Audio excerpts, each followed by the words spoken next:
salve galera flamenguista!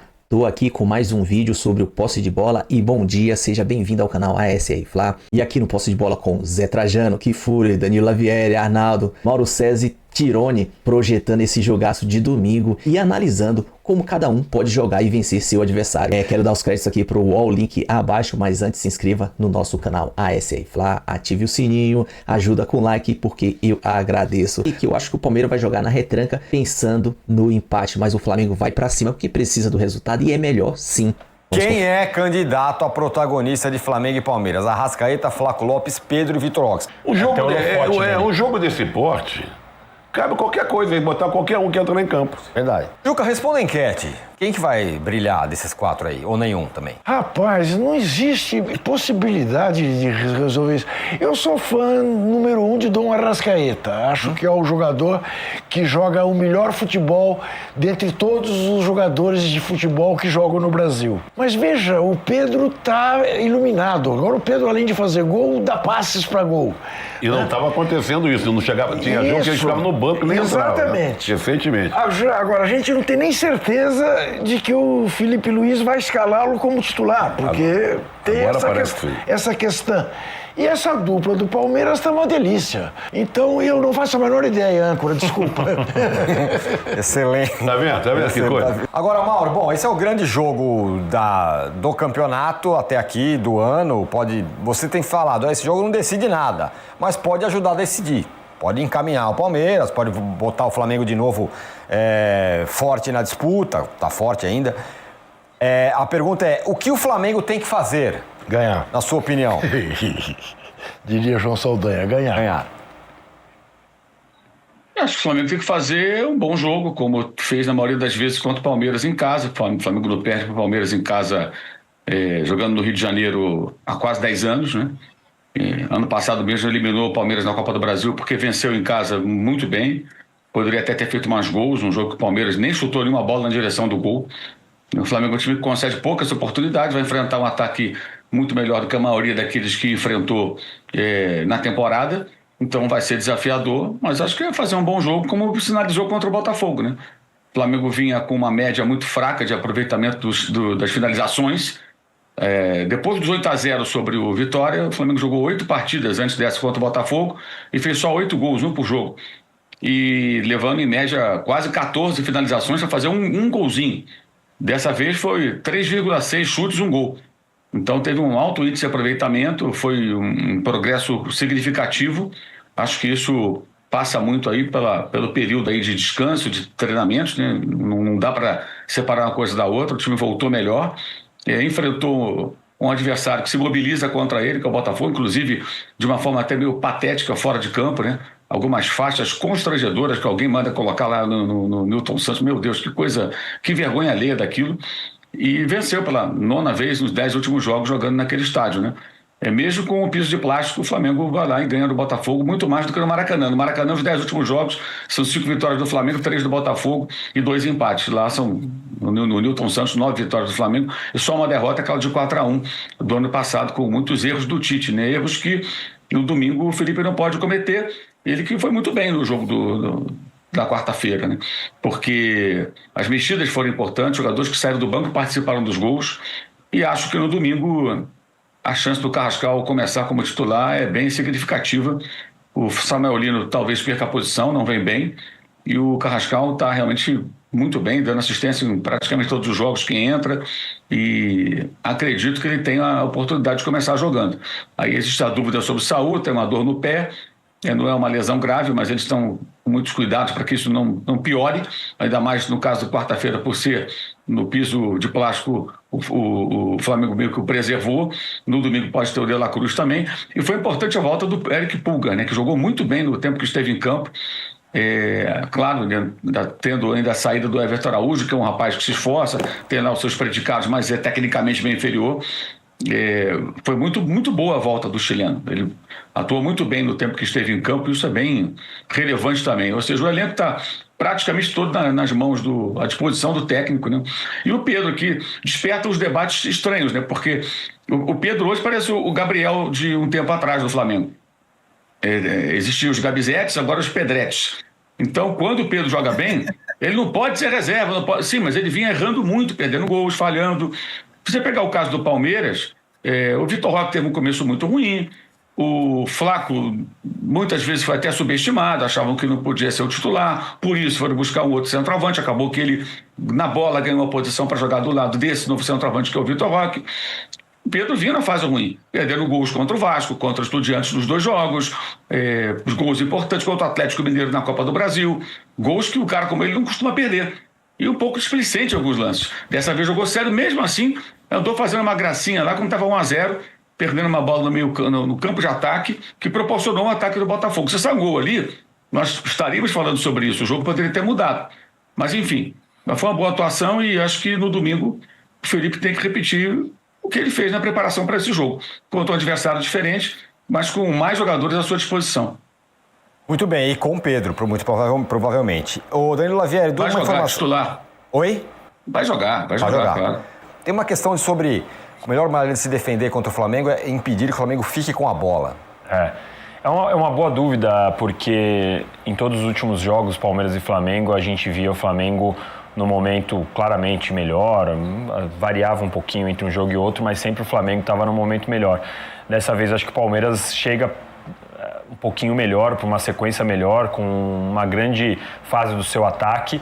A questão é que o Palmeiras vai enfrentar o desafio da melhor defesa do campeonato, né? Então, temos o desafio de a melhor defesa enfrentar um ataque que não enfrentou até agora, mas isso aí serve para o Palmeiras também, né? O Palmeiras não enfrentou uma defesa tão segura quanto a do Flamengo até aqui, neste momento de muitas goleadas. Eu tenho para mim que o Abel não vai simplesmente repetir o time, eu acho que ele vai fazer alguma mudança.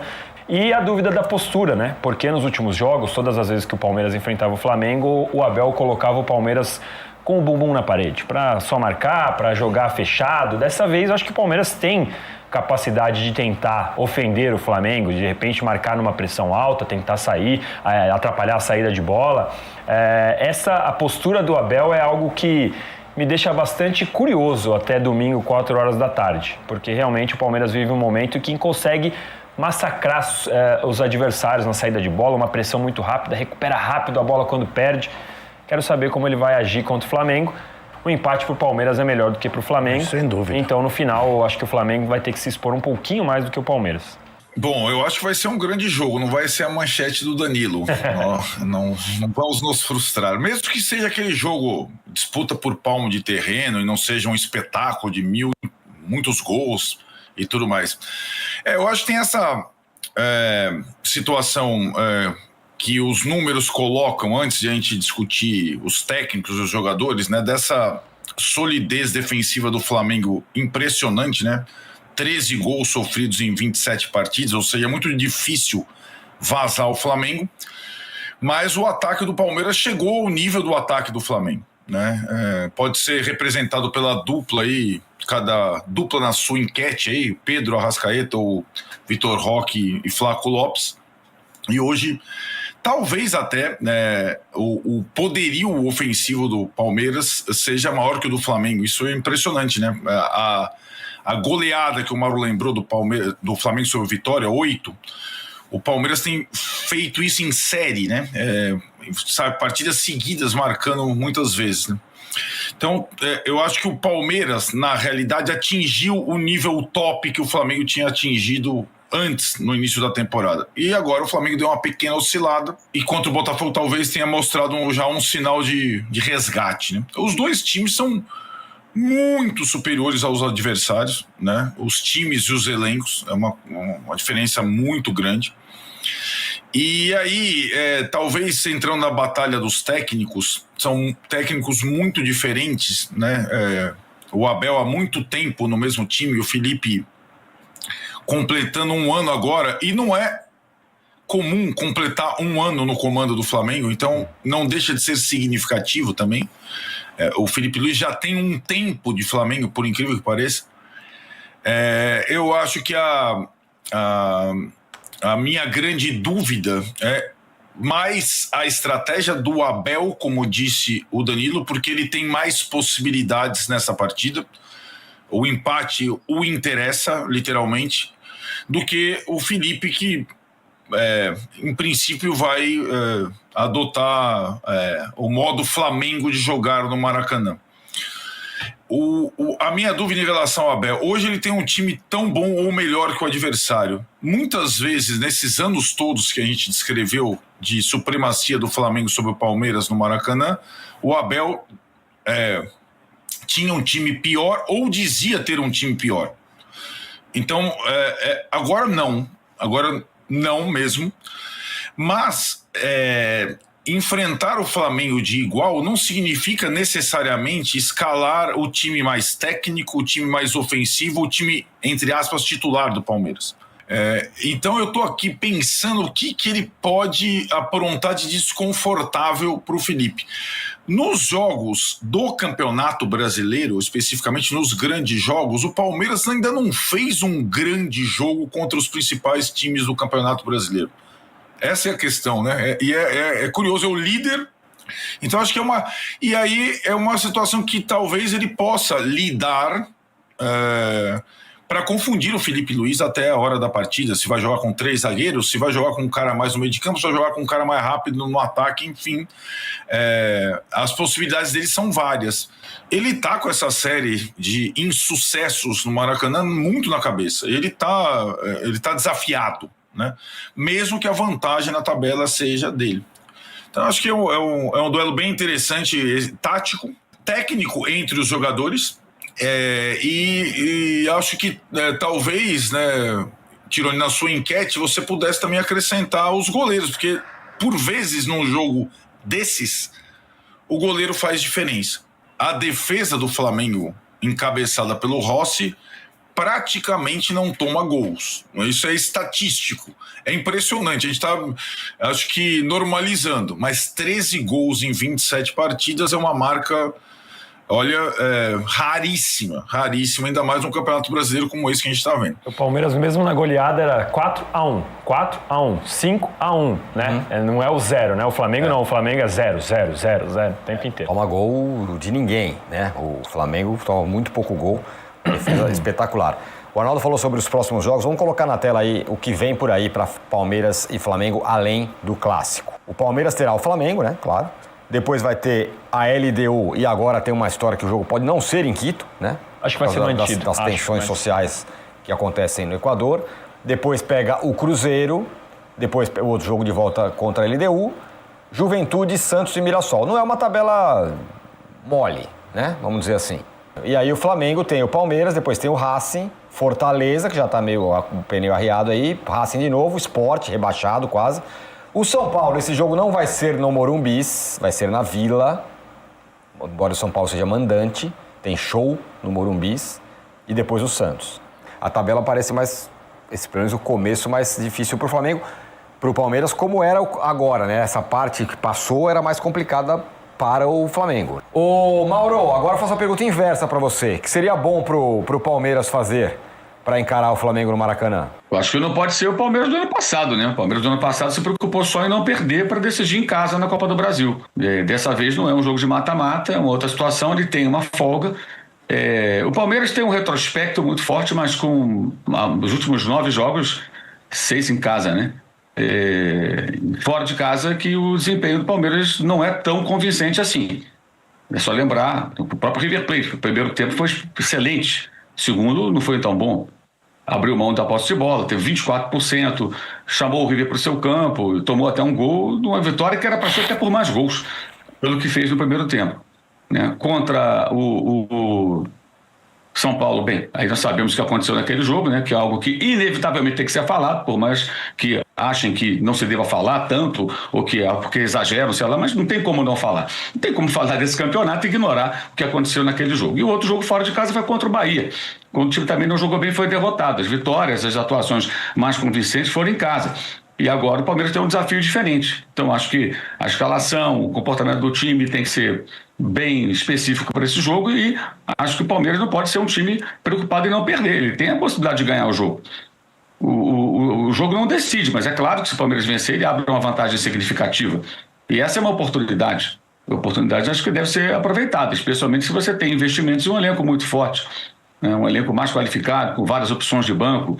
Então acho que a postura do Palmeiras do ponto de vista palmeirense, não pode ser a do ano passado e de outros jogos com essa mesma comissão técnica que o Palmeiras saiu para não perder. Até por sucesso algumas vezes e outras não.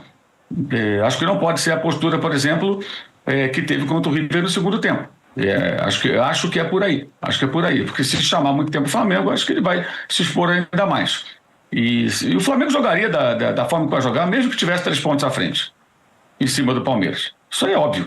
Não jogaria de outra forma em casa. E o Palmeiras, sabendo disso, acho que pode montar uma estratégia adequada e que não seja uma estratégia excessivamente cautelosa. Você, Danilo, o Flamengo, fazer o quê? Bom, o Palmeiras tem uma característica de tentar criar o jogo com o seu volante entrando na linha defensiva do Palmeiras. Então, provavelmente entre Gomes e Murilo. Eu acho que a chave é tentar travar essa saída de bola do zagueiro para o camisa 8, que tem que ver se vai ser o Andréas ou se o Andréas vai jogar aberto pela direita. O Bragantino fez isso muito bem no primeiro tempo no Allianz Parque e praticamente acabou com o jogo do Palmeiras até o Palmeiras achar o empate, depois o Bragantino desistiu da partida. Mas acho que a chave do Palmeiras tem sido essa saída de bola ali atrás, começando pelo camisa 5, pelo primeiro volante que entra entre os 2 zagueiros e começa a distribuição de jogada. Acho que esse é o segredo.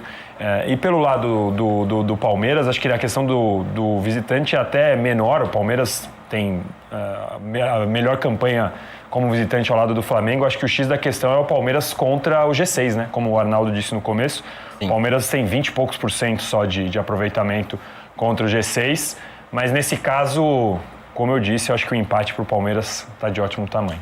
E é o seguinte, na arbitragem, ainda não saiu, vai sair daqui a pouco quem deve ser o árbitro. E os candidatos são Rafael Klein, o Wilton Pereira Sampaio e Daronco. Eu faria o Daronco. Não, aí não tem jogo. Aí você atrapalha o jogo. O Mauro enlouquece você falar isso, porque aí não tem jogo, né, Mauro? Tem razão. Se coloca o Daronco, vai ter 79 faltas, não vai ser aquele 0x0 horroroso. Mas pelo menos respeito, ninguém cerca ele e tal. Papai. Mas vamos combinar que esse cara que vai ser o designado... Mas como é que é o negócio, como é que é a natureza, como diria o nosso saudoso Zé Trindade? Nós estamos falando do árbitro em campo. E o cara do VAR, quem vai ser? Quem está escalado? Agora, né, que tem Wagner caras. Quem está escalado para ser o VAR? Porque esse cara é determinante. É isso. O Wilton Pereira vai ser Sampaio, vai ser, Arnaldo? Faça a sua aposta. Eu acho que só pode ser ele. É curioso, né? A gente, aquilo, estamos falando de todos os times, técnicos, jogadores, possibilidades, ambiente, mas temos que falar de arbitragem, porque se tornou uma questão nesse campeonato, como disse o Mauro, né? E não é porque aconteceu aquilo tudo em Palmeiras e São Paulo apenas, né? É porque o comando da arbitragem está perdido, né? Completamente, né?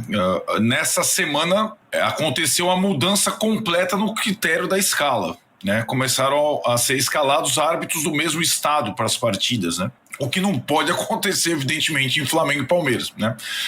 Aí sobram 2 gaúchos, o Klein e o Daronco, e o Wilton. Agora, o Mauro, o Botafogo, que antes do jogo falou que queria uma arbitragem boa lá contra o Flamengo, e aí tomou de 3x0, também não tem o que reclamar. E depois do jogo, o Boto foi lá e falou, teve um pênalti aí que não deram também. Mas teve mesmo.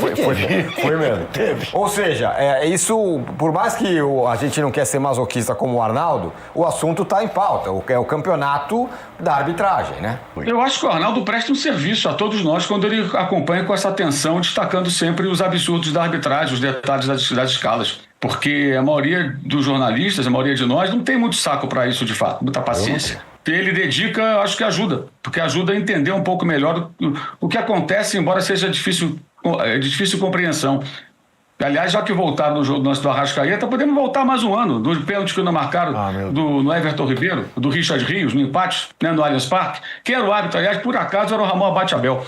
Mas, enfim, sobre o Botafogo, a questão do pisão, eu acho até que você pode ter um entendimento de que alguns são faltosos, outros não, às vezes é uma resvalada só no pé e tal. Só que aqui no Brasil marca-se tudo, né? Dessa vez não marcou, falou, não, foi só um pisão. É a falta de critério que é o problema. Então, esse tipo de pisão não é mais falta? Ok. É um lance acidental, a arbitragem não vai marcar nada. Essa é a definição? Então tem que ser sempre assim. Mas hora de um jeito, hora de outro jeito. Isso foi com um placar de 0-0. E o Botafogo apresentou uma nota constrangedora, como aquelas faixas que estavam ao redor do estádio, do campo, lá no estádio Newton Santos, o Engenhão, antes da partida.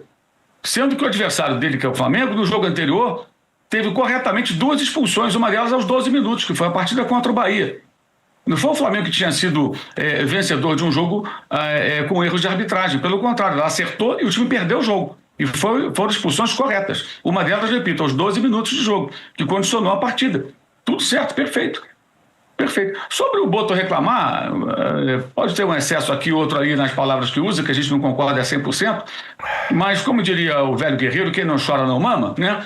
No ambiente em que você tem gente que reclama o tempo todo, até quando tem razão, até quando vence, e que quando é beneficiado pela arbitragem faz silêncio e age como se nada tivesse acontecido, se você não cornetar, eu acho um porre esse negócio de gente reclamando de arbitragem o tempo todo. Mas o que fazer?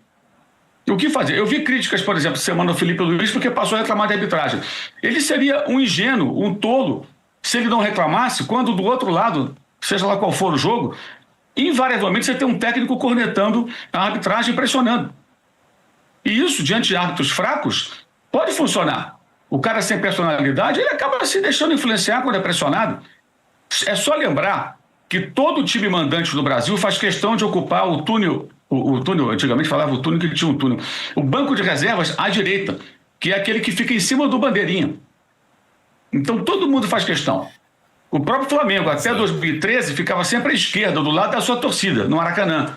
Aí chegou o Mano Menezes, isso aí não é culpa do Mano, ele fez aquilo que todos eles fazem. E falou, vamos para a direita. E o Flamengo passou a ocupar o banco da direita, para ficar cornetando. E até hoje é assim. E todo mundo faz questão de ficar ali. Ninguém fica do outro lado. Não só para pressionar, mas também para não permitir que o técnico adversário, próximo do Bandeira, o pressione. E por que todo mundo faz isso?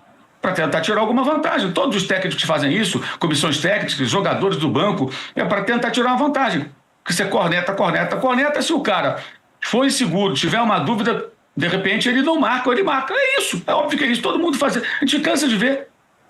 Há momentos em que o banco inteiro levanta e vai todo mundo em cima do quarto árbitro, do Bandeira, ou xingando, ou gritando com o apitador.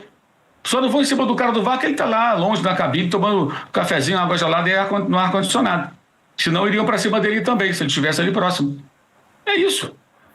Até a palavra que tem sido muito usada, e o Arnaldo foi o que usou a primeira, que eu me lembro, foi método. Fora de campo o bicho tá pegando também, Libra, Leila, BAP, e a Leila não vai pro Maracanã. Como ela já não foi quando ela estava em Treveiro com o Botafogo. Ela lembra de um episódio o ano passado teve uma treta aí, né? A Leila, né? A Leila, ela estava no Maracanã, precisava passar para chegar no camarote que tinha sido reservado para o Palmeiras. O governador estava num camarote no caminho, não permitiu que ela passasse.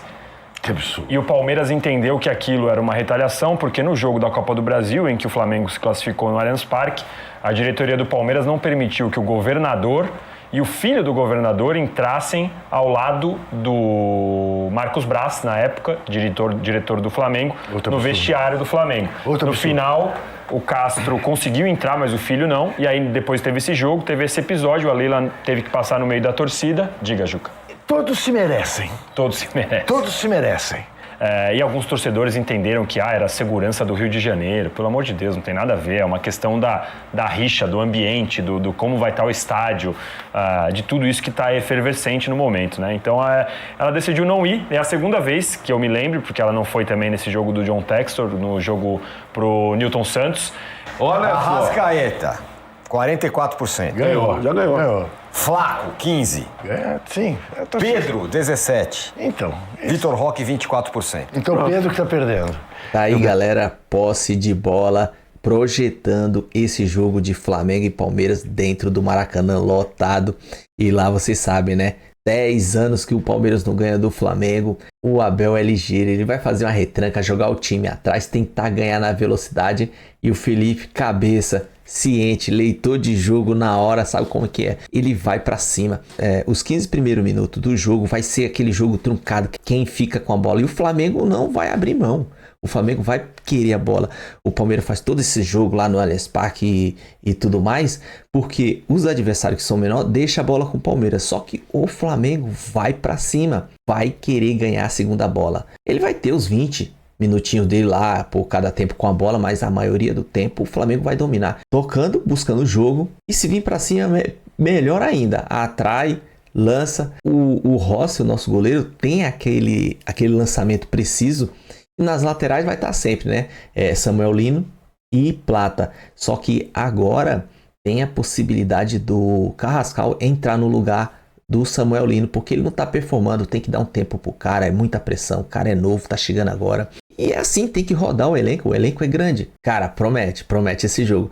Mas assim, tá com um cara que vai ser aquele jogo morno, porque tá muito esperado. No torcedor em si, só cresce a ansiedade para ver esse jogo. E na imprensa vai dar audiência até domingo, só falando disso. Quando chegar a hora do jogo, vai ser aquele jogo xoxo. Eu acho que vai dar Arrascaeta, porque o Arrascaeta, ele é cabeça. E ele tá bem, tá performando sempre. Tira pelo aquele primeiro gol do Flamengo em cima do Botafogo. Ele dominou no meio de campo, levou, protegeu com o corpo e rolou pro Pedro. Pedro só bateu no canto. E o que eu acho também é o Pedro, porque o Pedro, ele no jogo contra o Botafogo, ele fez um gol, deu assistência àquela de cavadinha, ele também deve estar com sangue no zóio.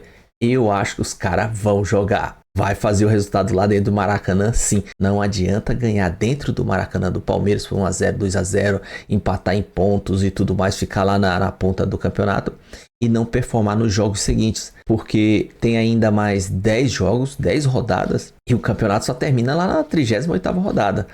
Mas vamos torcer, que é o que resta pra gente, e vai dar certo sim. Eu não vou dar meu palpite aqui, vou esperar pro próximo vídeo, lá pro vídeo de sábado, mas tamo junto, o vídeo é só, se inscreva no canal ASR Fla, ative o sininho, chega com like, compartilha, comenta, dê a sua opinião, vai ser recíproco da minha parte. Tamo junto, até a próxima, saudações rubro-negra.